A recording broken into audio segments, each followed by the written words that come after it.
তুমি আমার কৈতরি, তুমি আমার টুনটুনি, তুমি আমার ময়না পাখি, তুমি আমার সোনা পাখি। ওই যে কয় কলিজা, তার মানে প্র্যাকটিস চলে বাসায়। আর কি ডাকেন ভাবিরে, কি ডাকেন বলেন? জান,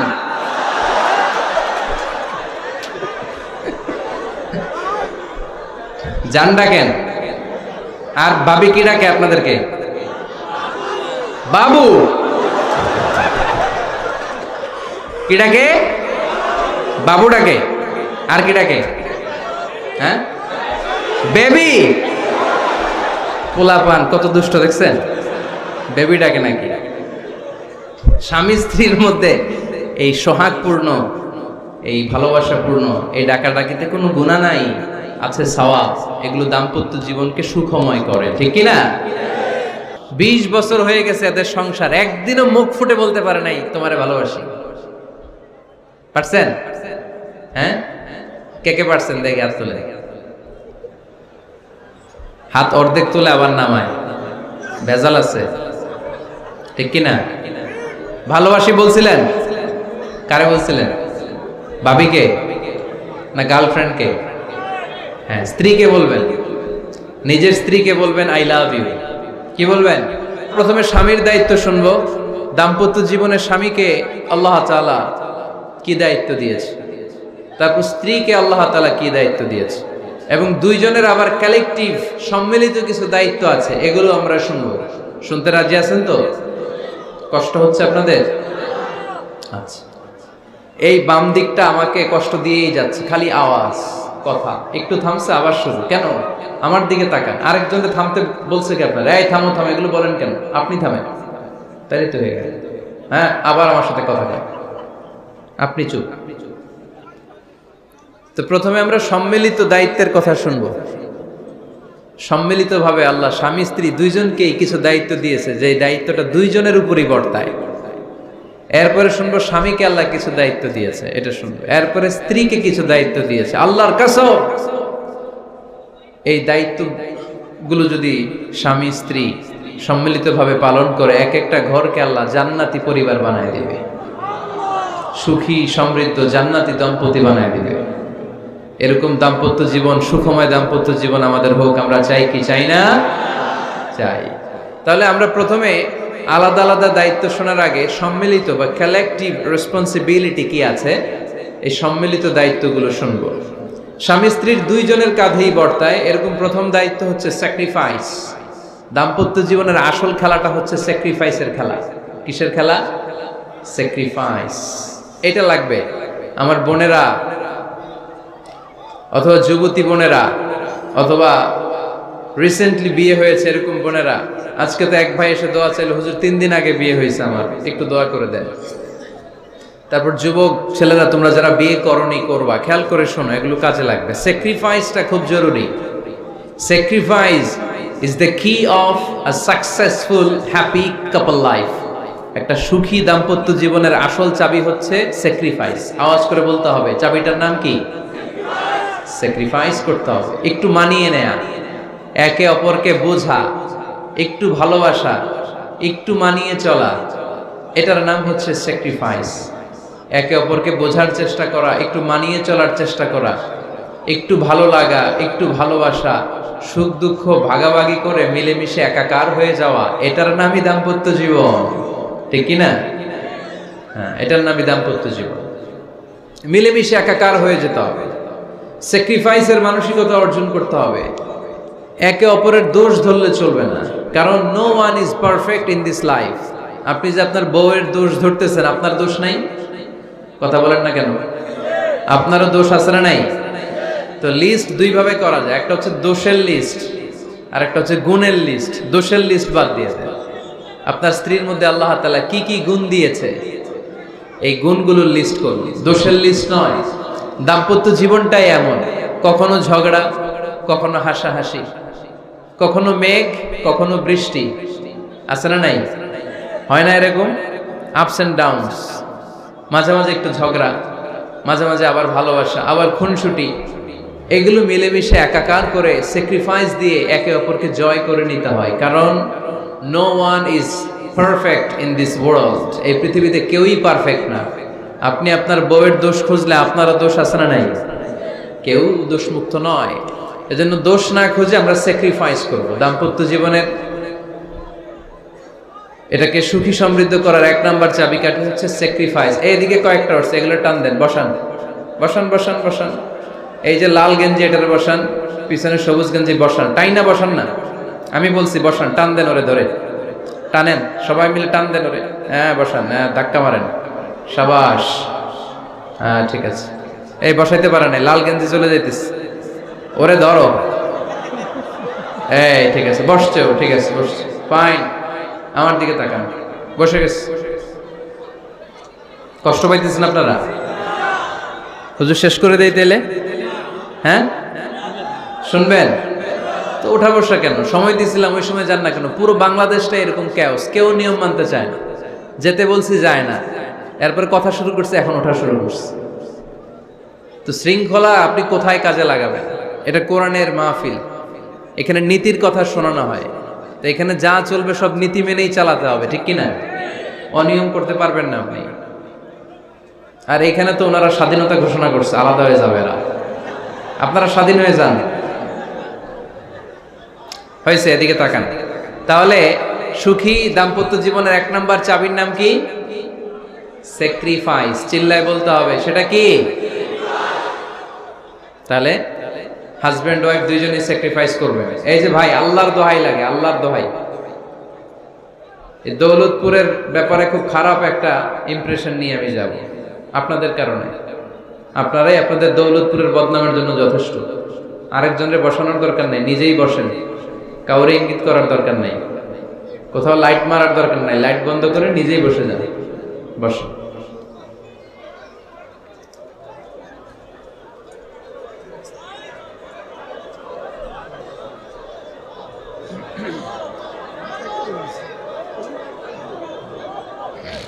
হ্যাঁ ঠিক আছে, এদিকে তাকান। দাম্পত্য জীবনকে সুখী করার 2 নাম্বার কালেকটিভ ফর্মুলা হচ্ছে ঝগড়া করা যাবে না। ঝগড়া আপনারা করেন নাকি ভাবির সাথে? ভাবির সাথে ঝগড়া করেন কে কে? দেখি হাত তোলেন।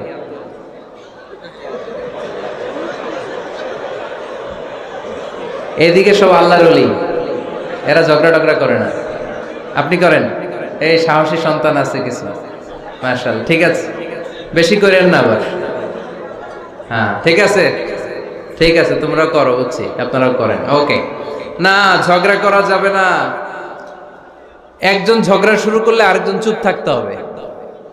দুইজনই ঝগড়া করলে, দুইজন রেগে গেলে ঝামেলা আছে না নাই? স্বামী রেগে গেলে স্ত্রী চুপ, স্ত্রী কখনো রেগে গেলে স্বামী চুপ, দুইজনই রেগে গেলে তৃতীয় বিশ্বযুদ্ধ, ঠিক কিনা? এজন্য ঝগড়া করতে দেয়া যাবে না। কারণ এই ঝগড়া, সামান্য ঝগড়া থেকে এই ঝগড়া বাড়তে বাড়তে এটা বিচ্ছেদের দিকে গড়ায়, ডিভোর্স হয়ে যায়। এরকম কত কেস যে আমার কাছে আসে, কত কেস যে আমার কাছে আসে যে হুজুর ছোট্ট ঝগড়া থেকে আমাদের মধ্যে ঝগড়া বাড়তে বাড়তে ইগো প্রবলেমের কারণে বিচ্ছেদে গড়ায়। আর এই ঝগড়া একটু শুরু হলে ইবলিস শয়তানের কাজ হচ্ছে পালে বাতাস দেয়। কি দেয়? পালে বাতাস পেলে এটা দাউ দাউ করে উঁচু হয়ে ওঠে। আগুনের মধ্যে যেমনি কেরোসিন ঢাললে দাউ দাউ করে জ্বলে, সামান্য ঝগড়ার ছোতা পেলে ইবলিস শয়তান খালি দাউ দাউ করে এই ঝগড়ার আগুনকে জ্বালিয়ে দেয়, ঠিক কিনা? এজন্য ঝগড়া করবেন না, মেহেরবানি করে ঝগড়া শুরু করবেন না। যে কোনো মূল্যে এই ঝগড়াকে থামায় রাখতে হবে। তো ফ্যামিলিতে ঝগড়া অনেক সময় হয়ে যায়, কিন্তু একজন ঝগড়া করলে আরেকজন চুপ থাকতে হবে। ঝগড়া নিয়ে একটা মজার গল্প আছে, শুনবেন? বিশৃঙ্খলা করলে তো গল্প শোনানো যাবে না, একেবারে চুপ। আমার দিকে তাকান, তাকিয়েছেন? ঝগড়া নিয়ে যে গল্পটা, সেটা হচ্ছে এক স্বামী ওয়াজ শুনে বাড়িতে গেছে রাত 11টায়। তো বাড়ির কাছাকাছি যেতে না যেতে, স্ত্রীর আবার স্বভাব হচ্ছে রাতের খাবারটা স্বামীর সাথে একসাথে খায়, আলাদা খায় না। তো বাড়ির সামনে যেই স্বামী ফোন দিছে ওয়াইফকে, এই শুরু করার আগে দরজাটা খোলো, আমি চলে আসছি। তো ওয়াইফ এসে দরজা খুলে দিছে। এবার স্বামী ঘরে ঢুকে বলে, শুরু করার আগে রাতের খাবারটা দিয়ে দাও টেবিলে, খেয়ে ফেলি। স্ত্রী বেচারি ডাইনিং টেবিলে খাবার দিয়েছে, হাজব্যান্ড বেচারা ওয়াশরুম থেকে ফ্রেশ হয়ে ডাইনিং টেবিলে বসেছে, স্ত্রীও বসেছে। তো খুব বড্ড গরম। হাজব্যান্ড বলে শুরু করার আগে ফ্যানটা ছাড়। এইবার তো স্ত্রী বেচারি রেগে মেগে আগুন, কি আসার পর থেকে শুরু করার আগে কি শুরু করার আগে? হাজব্যান্ড বলে এই তো শুরু হয়ে গেল। মানে কি? ঝগড়া। মানে কি? ঝগড়া। প্রিয় ভাইয়েরা, ঝগড়া করবেন না। স্বামী রেগে গেলে স্ত্রী চুপ থাকবেন, স্ত্রী রেগে গেলে স্বামী চুপ থাকবেন। কারণ সহিহ মুসলিমে এসেছে, ইন্না ইবলিসা ইয়াদাউ আরশাহু আলাল মা। ইবলিস শয়তান তার সিংহাসন গেড়েছে সাগরের উপর। কোথায়? ইবলিসের সিংহাসন কোথায়? সাগরের উপর। সুম্মা ইয়াবআসু সারায়াহু, সে প্রতিদিন সকালবেলা তার সাঙ্গপাঙ্গরে গোটা পৃথিবীতে পাঠায়, যা পৃথিবীতে ফাসাদ সৃষ্টি কর। ইবলিস যখন সাঙ্গপাঙ্গদেরকে গোটা পৃথিবীতে ছড়িয়ে দেয়, সারাদিন ধোকা দেওয়ার পরে, ওয়াসওয়াসা দেওয়ার পরে, রাত্রিবেলা ইবলিসের কাছে ফিরে আসে, এসে বলে, ও ইবলিস, আমি আজকে আল্লাহর বান্দাদেরকে দিয়ে মিথ্যা কথা বলিয়েছি। ইবলিস বলে, এটা তো কোনো ব্যাপারই না, এগুলাই তো তোদের কাজ। আরেক শয়তান বলে, আমি ওজনে কম দিয়েছি একজনের মাধ্যমে বাজারে। ইবলিস বলে, এটাও তেমন বড় কোনো কাজ নয়। আরেকজন বলে, আমি সুদের ডিলিংস করিয়েছি। ইবলিস বলে, এটাও কোনো কাজ নয়। আরেক শয়তান বলে, আমি মদের আড্ডাখানায় নিয়ে, মসজিদে যেতে নিয়েছিল সেখান থেকে সরিয়ে মদের আড্ডাখানায় আল্লাহর বান্দাদেরকে নিয়েছি। ইবলিস বলে, এইটাও তেমন বড় কোনো কাজ নয়।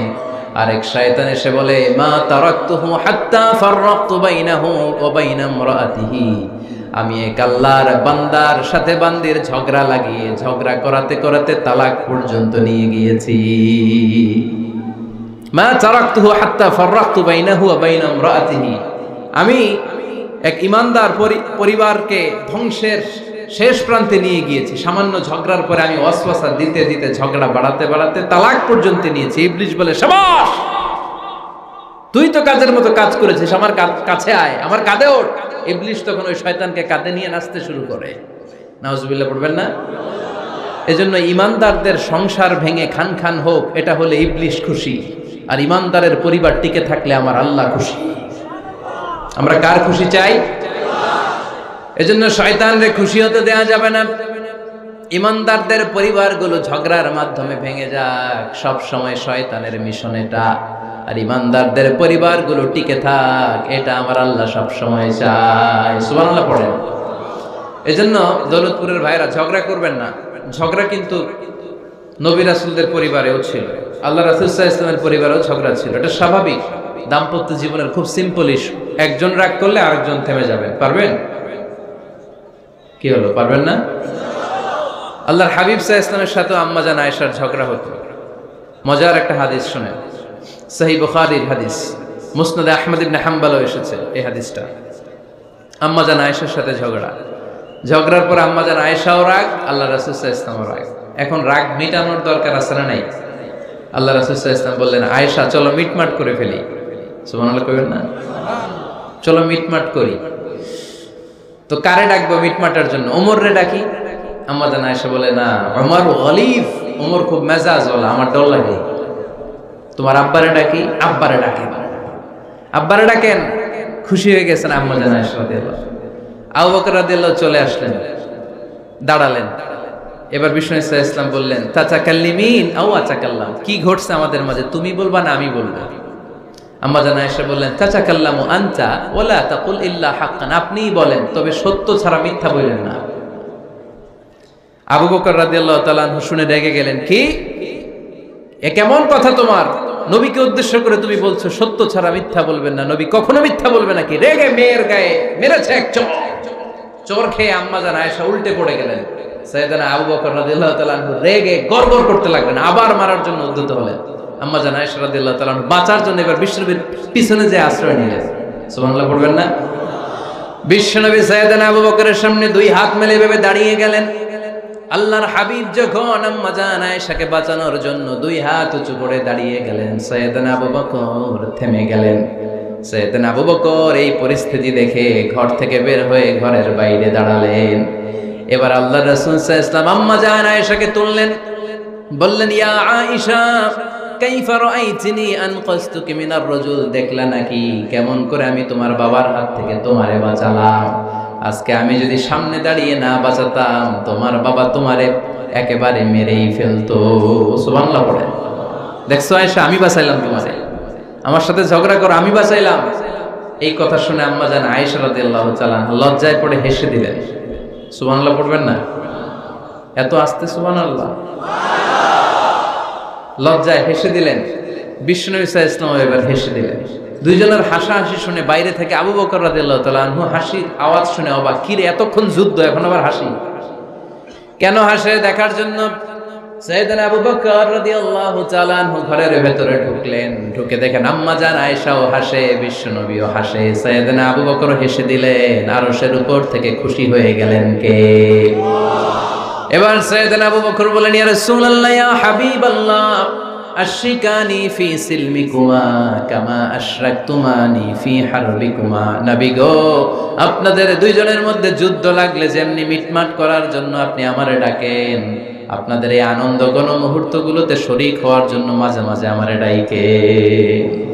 সুবহানাল্লাহ পড়ে।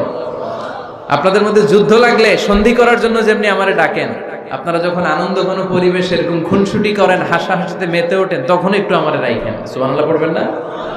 দেখেন আল্লাহ রাসূল সাল্লাল্লাহু আলাইহি ওয়াসাল্লাম পৃথিবীর সবচেয়ে শ্রেষ্ঠতম মানুষ, উনাদের পরিবারেও ঝগড়া হতো, কিন্তু এই ঝগড়া কোনোদিন তালাক পর্যন্ত গিয়েছে? কথা বলেন না কেন? আল্লাহর হাবিব সাল্লাল্লাহু আলাইহি ওয়াসাল্লাম তার কোন স্ত্রীকে তালাক দিয়েছেন? প্রায় আম্মা জান আয়েশার সাথে রাগারাগি হতো। আল্লাহর হাবিব সাল্লাল্লাহু আলাইহি ওয়াসাল্লাম বলতেন, আয়েশা কখন তুমি রেগে থাকো সেটাও আমি জানি, কখন তুমি আমার উপর খুশি থাকো সেটাও আমি জানি।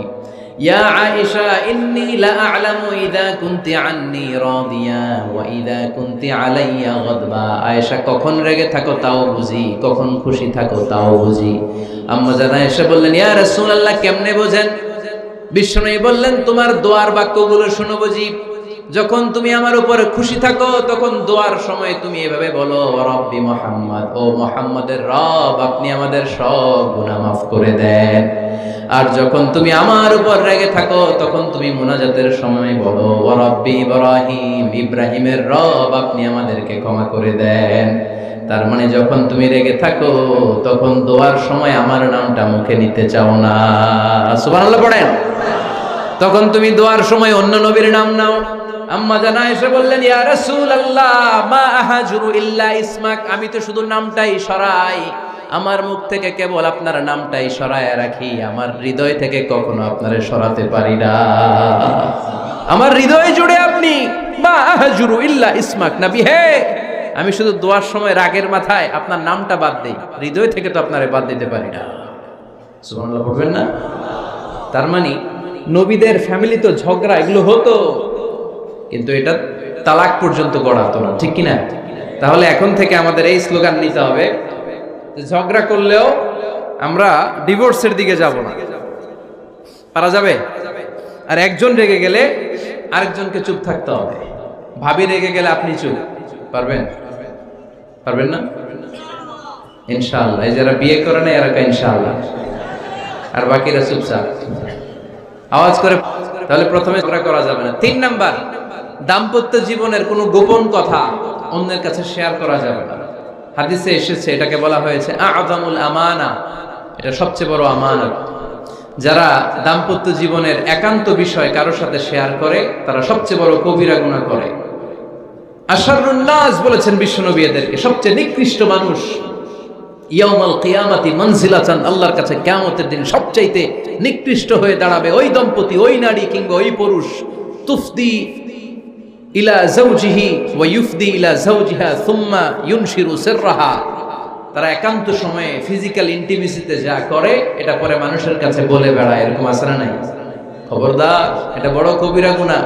অনেক বোনরা একসাথে হলে দাম্পত্য জীবনের বিভিন্ন গোপন বিষয় নিয়ে কথা বলে, আছে না নাই? অনেক পুরুষরা একে অপরের সাথে, বন্ধুদের সাথে বিভিন্ন বিষয় নিয়ে শেয়ার করে, এটা এমন ওইটা এমন, এগুলো বলা যাবে? আর সিবাউ হারাম, দাম্পত্য জীবনের সব বিষয়, স্বামীর সব বিষয় স্ত্রীর কাছে আমানত, স্ত্রীর সব বিষয় স্বামীর কাছে আমানত রেখেছে কে? দাম্পত্য জীবনের এই প্রাইভেট লাইফের কোনো কিছু কিয়ামত পর্যন্ত অন্যের কাছে প্রকাশ করাকে হারাম ঘোষণা করে দিয়েছে কে? এজন্য খবরদার আমার বোনেরা, একসাথে মহিলারা হলে পেটের কথা পিঠের কথা সব বের করে দেয়, আসরা নাই কিছু থাকে না, সব বের হয়ে যায়। খবরদার, সব বললেও দাম্পত্য জীবনের কোনো কথা শেয়ার করা যাবে।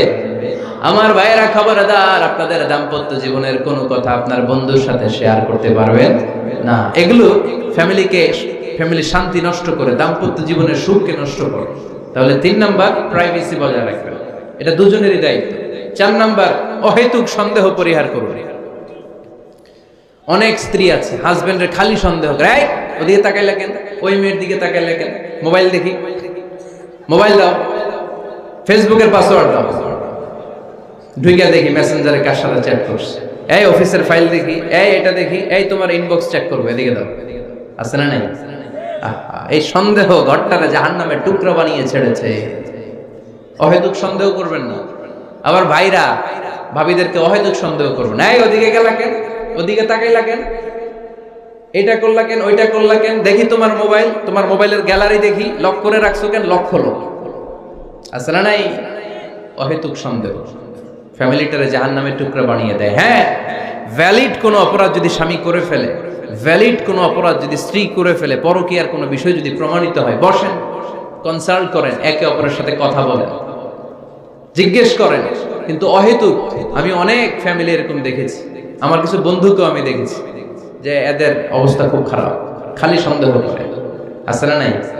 এই সন্দেহের রোগটা বড় রোগ, এই রোগ থেকে বেরিয়ে আসতে হবে। অহেতুক সন্দেহ করা যাবে না। 5 নাম্বার, হাজব্যান্ড ওয়াইফের দায়িত্ব হচ্ছে একে অপরের সহযোগী হতে হবে, সহকর্মী। আল্লাহর জান্নাত পাওয়ার ক্ষেত্রে একে অপরের সহযোগী। আপনি একা জান্নাতে যাবেন, ভাবি জাহান্নামে, এটা আপনি চান? জি না, আওয়াজ নাই আমগো গলায়। আপনি এটা চান? ভাবি একা জান্নাতে যাবে, আপনি যাবেন না, এটা ভাবি চায়?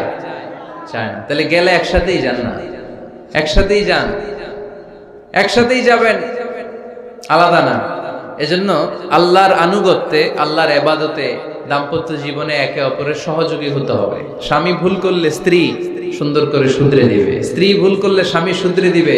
ফজরের সময় স্ত্রী হাজবেন্ডকে ডেকে দিবে, উঠতে না চাইলে ঠান্ডা পানির ছিটা দিবে। কারণ জান্নাতে একা যাওয়া যাবে না, গেলে দুইজনই যাবে। কথা কয় না? দুইজনেই জান্নাতে যাওয়ার দরকার আছে না নাই? যত বেশি আপনারা আল্লাহর আনুগত্যে আগাতে পারবেন, তত আপনাদের মহাব্বত বাড়ায় দিবে কে? এই যে হাজবেন্ড ওয়াইফের ভালোবাসাটাকে বলে লাভ পিরামিড। কি pyramid? Love pyramid, like triangle, ত্রিভুজ আকৃতির। হাজবেন্ড ওয়াইফের ভালোবাসাটা ত্রিভুজ আকৃতির। The closer the couple comes to Allah, the closer they comes to each other. Husband wife যত বেশি আল্লাহর কাছে যাবে, তারা নিজেরাও নিজেদের তত কাছে যাবে। হাজবেন্ড ওয়াইফ আল্লাহর সম্পর্ক থেকে যত দূরে সরে যাবে, তারা নিজেরাও নিজেদের থেকে তত দূরে সরে যাবে। ঠিক কি না? ত্রিভুজ চিনেন আপনারা? হ্যাঁ, এই জিওয় কয়েকজন জিওয়, আপনারা ত্রিভুজ চিনেন না? চিনি, জিওয়, ঠিক আছে। ত্রিভুজের কয় কোণা? হ্যাঁ, 3 কোণা। এই যে এরকম লাভ পিরামিড, 3 কোণা। এই উপরের কোণায় আল্লাহর অবস্থান, আর এই কোণায় স্বামী, এই কোণায় স্ত্রী। তো তারা আল্লাহর দিকে যত যাবে, নিজেরাও তত কাছে যাবে। আর তারা আল্লাহর সম্পর্ক থেকে যত দূরে চলে যাবে, নিজেদের মধ্যে দূরত্ব বাড়তে থাকবে। ঠিক কি না? পিরামিডটা বুঝতে পারছেন? ত্রিভুজ আকৃতির সম্পর্কটা লাভ পিরামিড এরকম, 3 কোণা। উপরের কোণায় থাকে আল্লাহ, এদিকে স্বামী, এদিকে স্ত্রী। তারা যদি আল্লাহর কাছে উভয়ে যেতে চায়, উভয়ে কাছাকাছি আসতেছে না? কথা বলেন না কেন? আর আল্লাহর আনুগত্য ইবাদত থেকে দুইজন যদি দূরে সরে যায়, তাহলে দুজনের দূরত্ব বাড়িয়ে দেয় কে? এজন্য স্বামী হবে স্ত্রীর সহযোগী, সহকর্মী। নামাজের সময় একে অপরকে ডেকে দিবেন, মোবাইলে অ্যালার্ম দিয়ে রাখবেন। স্বামী স্ত্রীরে ডাকেন, স্ত্রী স্বামীরে ডাকেন। স্বামী স্ত্রীকে কোরআন তেলাওয়াত শোনাবেন, স্ত্রী স্বামীরে কোরআন তেলাওয়াত শোনাবেন। ফ্যামিলিটারে জান্নাতি ফ্যামিলি বানায় দিবে কে? তাহলে এই 5টার দায়িত্ব কালেকটিভ রেসপন্সিবিলিটি, স্বামীর উপরও বর্তায়, স্ত্রীর উপরও বর্তায়। এগুলো মেনে চললে দাম্পত্য জীবন সুখকর করে দিবে কে? মনোযোগ আছে? কষ্ট হচ্ছে? এবার আমরা হাজবেন্ডের দায়িত্ব শুনি। হাজবেন্ডের প্রথম দায়িত্ব হচ্ছে, হাজবেন্ড হচ্ছে caretaker of the family, incharge, protector. আর রিজালু কাওয়ামুনা আলান নিসা। আল্লাহ বললেন স্বামী হলো তার স্ত্রীর ইনচার্জ, প্রোটেক্টর, স্ত্রীকে সুরক্ষা দিবে, স্ত্রীকে টেক কেয়ার করবে, স্ত্রীর দায়িত্বে থাকবে। এই দাম্পত্য জীবনের দুইজনের সংসারকে, সংসারের মধ্যে স্বামীকে দায়িত্বশীল বানিয়েছে কে? পুরুষ দায়িত্বশীল। পুরুষ কখনো নারীর ক্ষতি করে না, সুপুরুষ নারীর ক্ষতি করে না, ঠিক কিনা? গোটা পুরুষ সমাজ নারী সমাজের সুরক্ষা দিবে। যেগুলো নারীকে একান্তে পেলে রেপ করে, যে ঢাকা বিশ্ববিদ্যালয়ে একটা রেপের ঘটনা ঘটছে না, যে এই বেয়াদবটা এই কাজ করেছে, এটা কি পুরুষ না কুপুরুষ? এটা কি সুপুরুষ না কুপুরুষ? সুপুরুষ নারীর প্রোটেকশন দেয়, নারীর টেক কেয়ার করে, তার ইনচার্জ, তার দায়িত্বশীল। দাম্পত্য জীবনে অর্থনৈতিক যত দায় দায়িত্ব আছে সব আল্লাহ তাআলা পুরুষের কাঁধে দিয়েছে। কার কাঁধে? এই দাম্পত্য লাইফে নারীর কোনো অর্থনৈতিক দায় দায়িত্ব নারীর কাঁধে আল্লাহ দেয় নাই। এজন্য সব অর্থনৈতিক দায়িত্ব পুরুষের ঘাড়ে। 4টা অর্থনৈতিক দায়িত্ব আছে। পুরুষ নারীকে মহারণা দিবে, পুরুষ নারীকে খাবারের ব্যবস্থা করবে, পুরুষ নারীকে পোশাকের ব্যবস্থা করবে, পুরুষ নারীর জন্য রেসিডেন্সিয়াল ব্যবস্থা করবে, ঠিক কিনা? وآتوا النساء صدقاتهن نحلة فإن طبن لكم عن شيء منه نفسا فكلوه هنيئا مريئا। সুবহানাল্লাহ পড়ে। সব স্বামীদেরকে আল্লাহ ডেকে বললেন, ও স্বামীরা শোনো শোনো, বিয়ের পর সাথে সাথে স্ত্রীর কাছে তুমি মোহরানা আদায় করে দাও। মোহর দেয়া নফল নাকি ফরজ? জোরে বলেন। তোমরা কি দাও? সিলটি পুলা মোহরানা দাও? হ্যাঁ, মোহরানা দিতাই নাকি যৌতুক খাইতা? খিতা করতা? হ্যাঁ, কি দিব? মোহরানা দিব। মোহরানা দেয়াকে ফরজ করেছে কে? আল্লাহ। তো মোহর দিতে টাকা লাগে না? এই টাকার দায়িত্ব পুরুষের ঘাড়ে দিছে কে? 2 নাম্বার দায়িত্ব, আলাল মাউলুদি লাহু রিজকুহুন্না ওয়া কিসওয়াতুহুন্না বিল মা'রুফ। স্বামী স্ত্রীর জন্য খাদ্যের ব্যবস্থা করবে, পোশাকের ব্যবস্থা করবে। 3 নাম্বার, ওয়াসকিনুহুন্না মিন হাইসু সাকানতুম মিন ওয়াজদিকুম। নিজের সামর্থ্যের মধ্যে থেকে স্ত্রীর জন্য রেসিডেন্সিয়াল একটা এরিয়ার ব্যবস্থা করে দিবে। সুবহানাল্লাহ পড়ো। তাহলে অর্থনৈতিক দায়িত্বের মধ্যে 4টা: মোহরানা দেয়া, মিলস খাবারের ব্যবস্থা করা, মানে ফুডিং এন্ড ক্লোথিং, পোশাকের ব্যবস্থা করা, সর্বশেষ রেসিডেন্সিয়াল ব্যবস্থা করা। এই যে অর্থনৈতিক সব দায়িত্ব, খরচ যেখানেই আছে সব দায়িত্বগুলো পুরুষের কাঁধে দিল কে? চিল্লায় বলেন কে?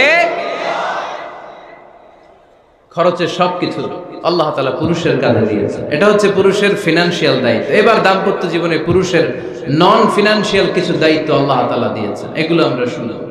এদিকে ওঠাওয়াটি করলেন কে কে দেখি? আটকান, এদেরকে আটকান, ধরেন ধরেন, এদেরকে ধরেন। হ্যাঁ,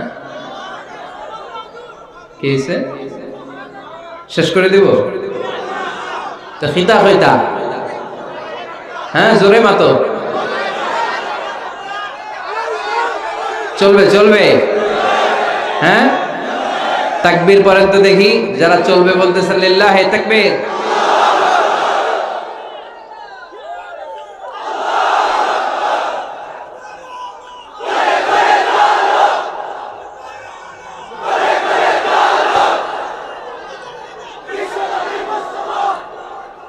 মাশাআল্লাহ মাশাআল্লাহ।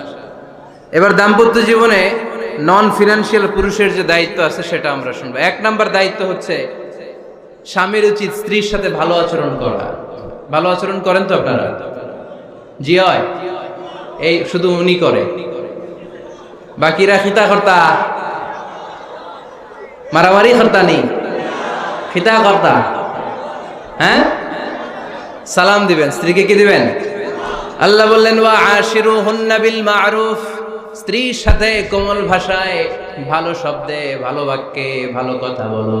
স্ত্রীর সাথে খারাপ আচরণ করো না। স্ত্রীকে দেখলে তুমি মুচকি হাসি দাও। অনেক স্বামী আছে কখনো স্ত্রীকে দেখলে মুচকি হাসি দেয় না, চেহারাটা বাংলা পাসের মতো এরকম করে রাখে। আছে না নাই? দৌলতপুরের লোকের অবশ্য অনেক ভালো, এই যে সবার মুখে হাসি, মুচকি হাসি। হাসেন তো, মুচকি হাসি দেন তো একটা। আওয়াজ করলে মুচকি হাসি হয় নাকি? এটা মুচকি হাসি, দাঁত দেখা যাবে না, সাউন্ড হবে না, শুধু এখানে একটু একটা এক চিলতে হাসির একটা ঝলক পড়বে, এটা বলে মুচকি হাসি। কানা রাসূলুল্লাহ সাল্লাল্লাহু আলাইহি ওয়াসাল্লাম আকসারু তাবাসসুমান, আল্লাহর হাবিব সাল্লাল্লাহু আলাইহি ওয়াসাল্লাম সব সময় মুচকি হাসতেন। অনেকে আছে চেহারা গোমরা করে রাখে, জীবনেও হাসে না, এরকম আছে না নাই? দেখছেন এরকম আছে? এই এলাকায় তো নাই না? আছে। হাসবেন, হাসবেন। মুচকি হাসতে পয়সা লাগে না, পয়সা লাগে? এজন্য হাসবেন। আল্লাহর হাবিব সাল্লাল্লাহু আলাইহি ওয়াসাল্লাম বলেছেন ফাস্তাউসু বিন-নিসাই খায়রা, নারীর সাথে ভালো আচরণ করো। নারীদেরকে বাঁকা পাঁজরের হাড় দিয়ে তৈরি করা হয়েছে। এই হাড়কে সোজা করতে গেলে ভেঙে যাবে, রেখে দিলে বাঁকাই থেকে যাবে। তো কি করতে হবে? ফাস্তাউসু বিন-নিসাই খায়রা, কোমল আচরণ করো। আবার আল্লাহর হাবিব সাল্লাল্লাহু আলাইহি ওয়াসাল্লাম বললেন রিফকাম বিল কাওয়ারিদ, নারীদেরকে কাচের তৈজসপত্র বাসনের সাথে, গ্লাসের সাথে আল্লাহর হাবিব সাল্লাল্লাহু আলাইহি ওয়াসাল্লাম তুলনা করলেন। কাচের তৈজসপত্র, কাচের গ্লাস, কাচের প্লেট যেমনি আস্তে তুলতে হয়, আস্তে রাখতে হয়, নারীদের সাথে এরকম কোমল আচরণ করার আদেশ দিয়েছে কে? কাচের গ্লাস, তৈজসপত্র, জগ কিভাবে রাখেন আপনারা? খুব জোরে এরকম ধপাস করে নাকি? উঠানোর সময় ধপাস করে উঠান? খুব স্মুথলি এটা ধরতে হয়, স্মুথলি এটা রাখতে হয়। তেমনি নারীদের সাথেও স্মুথলি আচরণ করবেন। নারীদেরকে যত আপনি কোমল মোলায়েম ভাষায় কথা বলতে পারবেন, তারা তত আপনার কথা শুনবে। যত সুন্দর সুন্দর কথা, নারীকে, স্ত্রীকে বলবেন তুমি আমার সব, তুমি আমার কৈতরি, তুমি আমার টুনটুনি, তুমি আমার ময়না পাখি, তুমি আমার সোনা পাখি। ওই যে কয় কলিজা, তার মানে প্র্যাকটিস চলে বাসায়। আর কি ডাকেন? ভাবিরে কি ডাকেন বলেন? জান।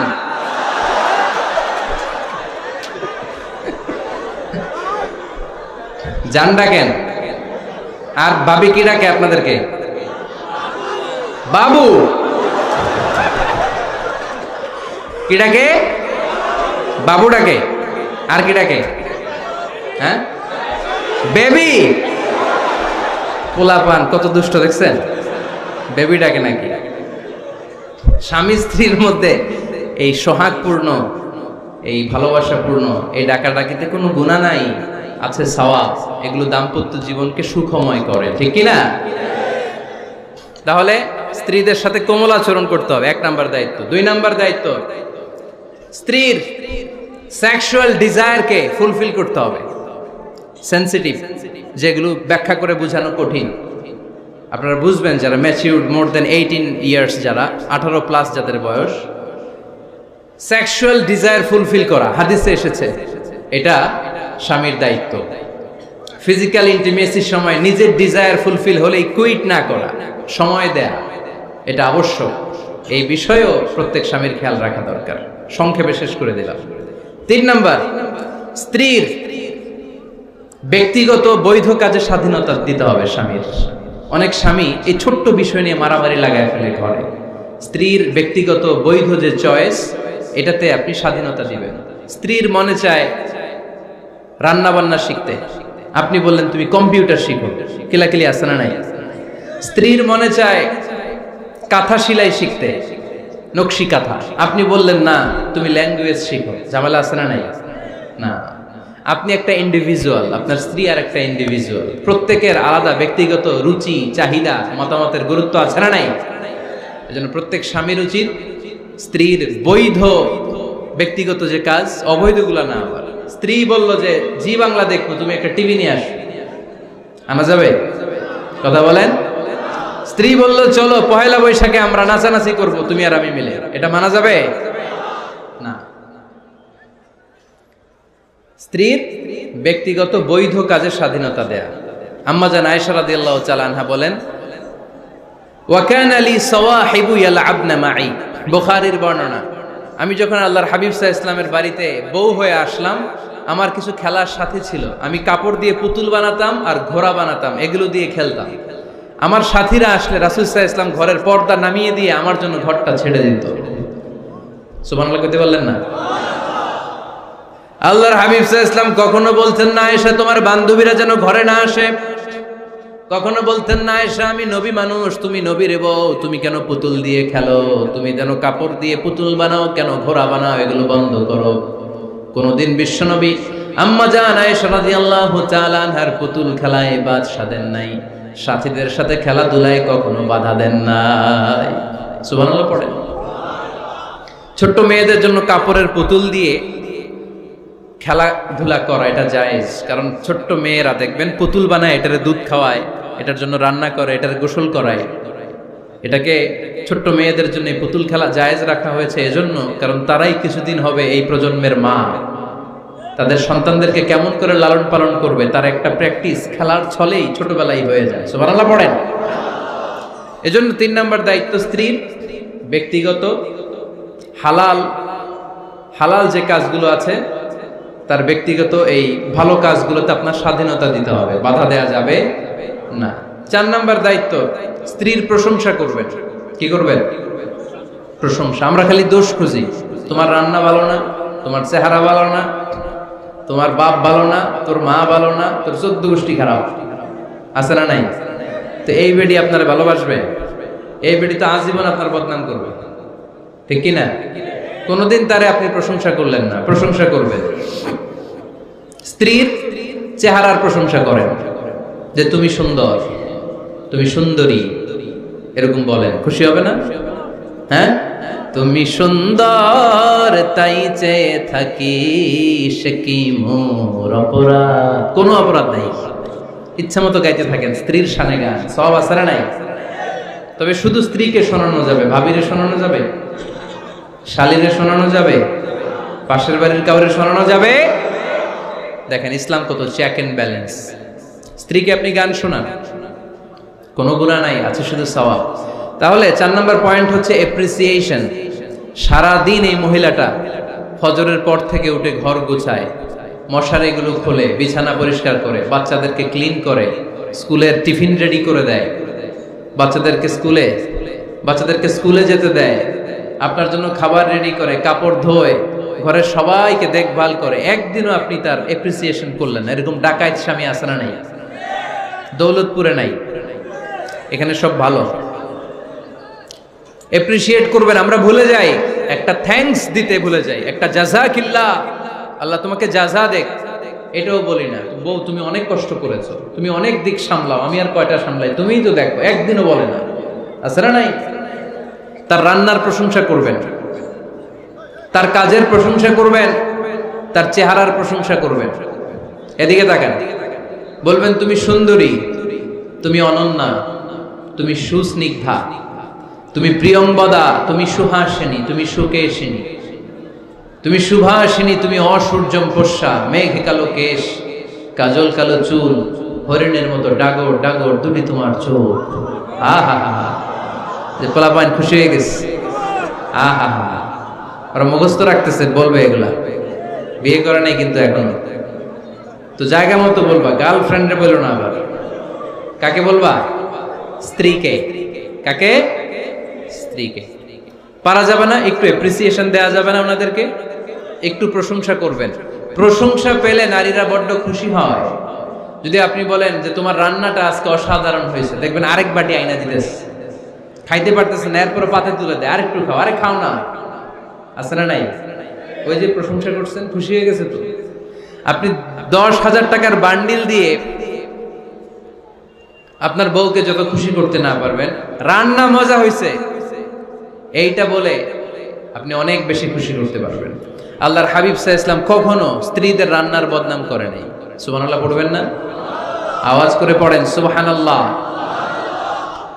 আজ থেকে স্ত্রীর সৌন্দর্যের প্রশংসা করবেন, কাজের প্রশংসা করবেন, রান্নার প্রশংসা করবেন, এপ্রিসিয়েশন দিবেন। পারবেন তো? রান্নার প্রশংসা নিয়ে মজার একটা গল্প আছে, শুনতে চান? তো উঠতে শুরু করলেন যে, হ্যাঁ, এখন আর কে কারে ধরবে? অনেকে উঠে গেছে। 2টার দিকে যারা বসা, প্রায় আমার মাহফিলগুলোতে এই সমস্যা হয়। গাইবান্ধাতে আমি গেলাম, জিজ্ঞেস করলাম কখন আসছেন? কয় ফজর পরে আসছেন। তো ফজর পরে আসছেন, এত আগে আসছেন কেন? কয় জায়গা পাবো না, এই জন্য। লক্ষ লক্ষ মানুষ, কে কাকে নিয়ন্ত্রণ করবে? লক্ষ লক্ষ মানুষ। আমার জীবনে এত বড় প্যান্ডেল আমি কথা বলি নাই। এরা সকাল থেকে বসে আছে, পেশাব আটকে রাখছে, এটা ক্ষতিকর না? এরা আজহারিকে দেখার পরে এরপর ওঠা আরম্ভ করছে। দেখাইছি, কয় দেখা গেছি হুজুর, এরপরে চলে যাচ্ছে। তা আপনাদের কি অবস্থা এরকম? হ্যাঁ, আচ্ছা ঠিক আছে। তো রান্নার প্রশংসা নিয়ে যে মজার গল্পটা আপনাদের শোনাতে চাই, এদিকে তাকান, মনোযোগী হন।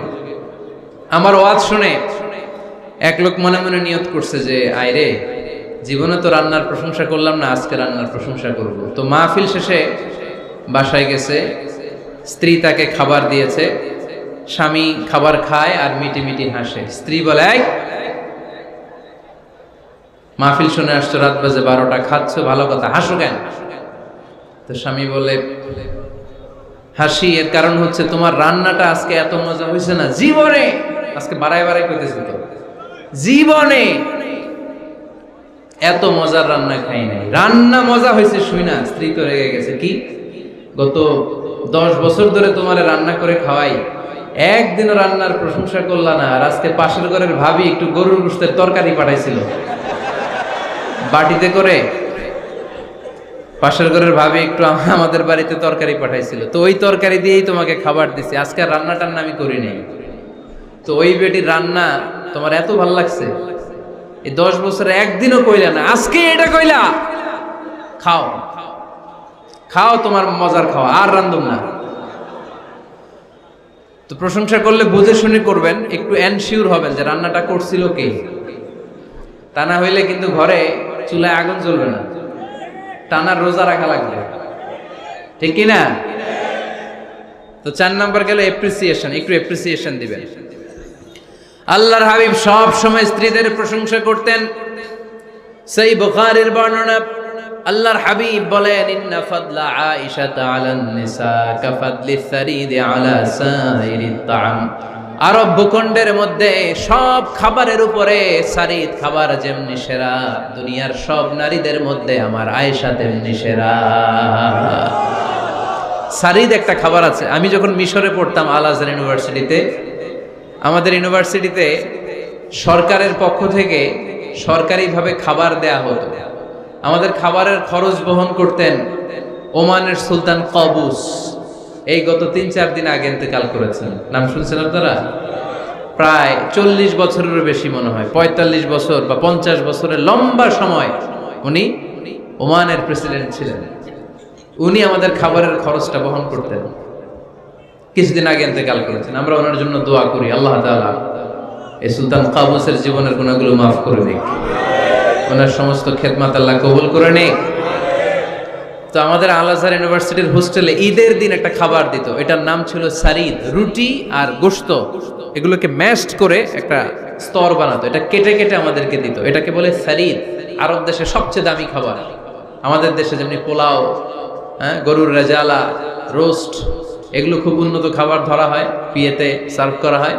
আরব দেশে ওইটাকে বলে সারিদ, শ্রেষ্ঠ খাবার। আল্লাহর হাবিব বললেন, সব খাবারের মধ্যে যেমনি সারিদ সেরা, নারীকুলের মধ্যে তেমনি আমার আয়েশা সেরা। দেখেন কেমনে এপ্রিসিয়েট করতেন। আম্মা জান আয়েশাকে তিনি সব সময় আদর করে হামায়রা বলে ডাকতেন। হামায়রা মানে লাল সুন্দরী বউ। কি সুন্দরী? আম্মা জান আয়েশা রেগে গেলে গাল দুটো আনার ফলের মতো লাল হয়ে যেত, এজন্য ডাকতেন, ও আমার লাল সুন্দরী বউ। সুবহানাল্লাহ কইতে পারলেন না? আবার আম্মাজান খাদিজাতুল কুবরা তাহেরা রাদিয়াল্লাহু তাআলা আনহার ব্যাপারে বলতেন, ইন্নী ক্বাদ রুজিকতু হুব্বাহা। সহিহ মুসলিমের বর্ণনায় তিনি বলতেন, খাদিজার ভালোবাসা আল্লাহ তাআলা আমার হৃদয়ে রিজিক হিসেবে দিয়েছে। আওয়াজ করে পড়েন আল্লাহু আকবার। তো এইজন্য এপ্রিসিয়েট করবেন। 5 নাম্বার হচ্ছে আপনার ভালোবাসা স্ত্রীকে প্রকাশ করুন। এক ছাদের নিচে আজীবন বসবাস, 20 বছর হয়ে গেছে এদের সংসার, একদিনও মুখ ফুটে বলতে পারে নাই তোমারে ভালোবাসি। পারছেন? হ্যাঁ, কে কে পারছেন? দেখে হাত তুলে। হাত অর্ধেক তুলে আবার নামায়, ভেজাল আছে, ঠিক কিনা? ভালোবাসি বলছিলেন? কারে বলছিলেন? ভাবিকে না গার্লফ্রেন্ডকে? হ্যাঁ, স্ত্রীকে বলবেন, নিজের স্ত্রীকে বলবেন আই লাভ ইউ।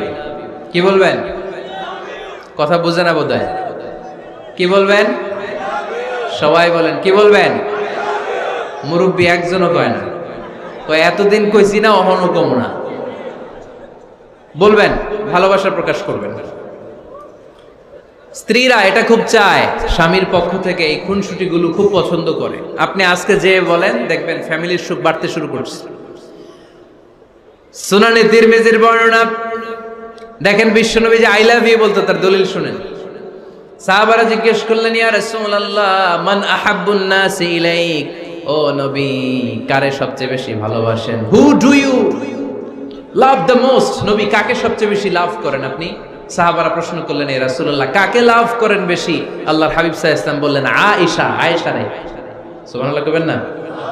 সাহাবারা বললেন, ওমিনার রিজাল, পুরুষদের মধ্যে কারে বেশি পছন্দ করেন? বিশ্বনবী বললেন, আবুহা, আয়েশার বাবারে। সাইয়েদনা আয়েশা রাদিয়াল্লাহু তাআলা আনহার বাবার নাম কি? আবু বকর। কি নাম? আবু বকর। আল্লাহর হাবিব সাল্লাল্লাহু আলাইহি ওয়াসাল্লাম বললেন, সবচেয়ে বেশি লাভ করি আয়েশাকে। সাহাবারা বললেন, ওমিনার রিজাল, পুরুষদের মধ্যে কারে বেশি লাভ করেন? আল্লাহর হাবিব সাল্লাল্লাহু আলাইহি ওয়াসাল্লাম বললেন, আয়েশার বাবারে। সুবহানাল্লাহ পড়েন। আম্মা জান আয়েশাকে বিশ্বনবী এত ভালোবাসতেন। আম্মা জান আয়েশা পেয়ালার যেইখানে ঠোঁট লাগিয়ে দুধ পান করতেন, বিশ্বনবী পেয়ালার ওই জায়গাটা খুঁজে খুঁজে ওই জায়গায় ঠোঁট লাগিয়ে দুধ পান করতেন। আম্মা জান আয়েশা রাদিয়াল্লাহু তাআলা আনহা গোশত খেয়ে হাড্ডি চষে হাড্ডিটা রেখে দিলে বিশ্বনবী আম্মা জান আয়েশার চষা হাড্ডিটা মুখে নিয়ে আবার চষতে শুরু করে দিতেন। পড়েন সুবহানাল্লাহ। দুইজন একসাথে এক বালতি থেকে পানি নিয়ে গোসল করতেন। পড়েন আল্লাহু আকবার। তাহলে এভাবে ভালোবাসা প্রকাশ করতে পারবেন তো? 6 নাম্বার, স্বামীর দায়িত্ব হচ্ছে গৃহস্থলী ছোটখাটো যে কাজ আছে এই কাজগুলোতে হেল্প করা। আমরা অনেক সময় এগুলোর লজ্জা মনে করি। আল্লাহর হাবিব সাল্লাল্লাহু আলাইহি ওয়াসাল্লাম আমাদের মডেল। আল্লাহর হাবিব সাল্লাল্লাহু আলাইহি ওয়াসাল্লাম ঘরের কাজে সাহায্য করতেন। আপনারা এভাবে ওঠা শুরু করলেন? হ্যাঁ, বউকা বসেন বসেন বসেন, শেষ করে দিচ্ছি, আর 10 মিনিট বসেন। আল্লাহর হাবিব সাল্লাল্লাহু আলাইহি সাল্লাম ঘরের কাজে সাহায্য করতেন। আপনারা ঘরের কাজে সাহায্য করেন তো? আম্মা জান আয়েশা বলেন, বিশ্বনবী নিজ হাতে জুতা সেলাই করেছেন, নিজ হাতে জামা সেলাই করেছেন। মুসনাদে আহমদ ইবনে হাম্বলের বর্ণনা, আল্লাহর রাসূল সাল্লাল্লাহু আলাইহি ওয়াসাল্লাম দুধ খেতে মন চাইলে নিজ হাতে ছাগলের দুধ দহন করেছেন। সুবহানাল্লাহ। নিজে আটার খামির বানাতেন, আম্মা জান আয়েশা চুলায় সেকা দিতেন। আবার আম্মা জান আয়েশা রাদিয়াল্লাহু তাআলা আনহা আটার খামির বানাতেন, বিশ্বনবী এটা চুলায় সেকা দিতেন। সুবহানাল্লাহ পড়ে। দুধ খেতে চাইলে নিজ হাতে বিশ্বনবী ছাগির ওলান থেকে দুধ দহন করে আম্মা জান আয়েশার কাছে এনে দিয়ে দিতেন। সুবহানাল্লাহ পড়ে। তাহলে ঘরের কাজে সহায়তা করবেন, ঘরের কাজে সহায়তা। 7 নাম্বার, হালাল এন্টারটেইনমেন্ট, হালাল বিনোদন, এটা ইসলাম জায়েজ রেখেছে। অনেকে আমরা বিনোদনটাকে হারাম মনে করি, এরকম আছে না নেই? হ্যাঁ, বিনোদন দুই ধরনের, একটা হারাম এন্টারটেইনমেন্ট আর একটা হচ্ছে হালাল এন্টারটেইনমেন্ট। আম্মা জান আয়েশা রাদিয়াল্লাহু তাআলা আনহাকে নিয়ে মরুভূমিতে দৌড়াদৌড়ি করতেন। ভাবির সাথে দৌড়াদৌড়ি করছেন কারা কারা? দেখি হাত তোলেন। হ্যাঁ, দৌড়াদৌড়ি করছেন কোথায়? যৌতুকের লাগে হেতেরে দৌড়াইছেন? হেতি বাস আল্লাহ দিছে দৌড়, এই দৌড়াদৌড়ি না। আম্মা জান আয়েশা রাদিয়াল্লাহু তাআলা আনহার সাথে বিশ্বনবী মরুভূমিতে দৌড়াদৌড়ি করেছেন। বলেছেন, আয়েশা দেখো কে কার আগে ওই খেজুর বাগান ধরতে পারে, তুমি আগে না আমি আগে। একবার বিশ্বনবী জিতলেন, তার 7 বছর পরে প্রথমে আম্মা জান আয়েশা রাদিয়াল্লাহু তাআলা আনহা ওই দৌড়ে জিতলেন। তার 7 বছর পরে বিশ্বনবী জিতে আম্মা জান আয়েশাকে হারায় দিলেন। পড়েন সুবহানাল্লাহ। ঈদের দিন আম্মা জান আয়েশাকে হাবাসী সাহাবাদের তীর আর বল্লম দিয়ে যে খেলা চলতে, এই খেলা দেখাতেন। সুবহানাল্লাহ পড়েন। বিশ্বনবী খেলা দেখাতেন আম্মা জান আয়েশাকে। এই হচ্ছে স্বামীর দায়িত্ব। হালাল এন্টারটেইনমেন্ট আপনি করতে পারবেন। বসেন, দোয়া করে দিচ্ছি, বসেন। বুঝতে পারছি অনেক আগে আসছেন আপনারা। বসেন, বসে যান, এখনই দোয়া হচ্ছে। বসেন বসেন বসেন বসেন, এখনই দোয়া করব। বসে যান, বসে যান। বউকা মাদ্রাসার বিল্ডিং এর কন্ট্রাক্টরের জন্য দোয়া চেয়েছেন, আমরা দোয়া করি আল্লাহ কবুল করুক। আমার ছেলে মেয়ের বিয়ের বয়স হয়ে গেল, পরিবারে বিয়ের কথা বলতে পারি না, লজ্জায়। আহারে কি কষ্ট। মনে করি পরে করে, এটা বললে তারা বলবে এখনো বয়স হয় নাই বিয়ের, পরিবার থেকে বিয়ের কথা চিন্তা করে না। এ ব্যাপারে কিছু বলুন। কিছু বললাম? এই সমস্যা পুরো বাংলাদেশের।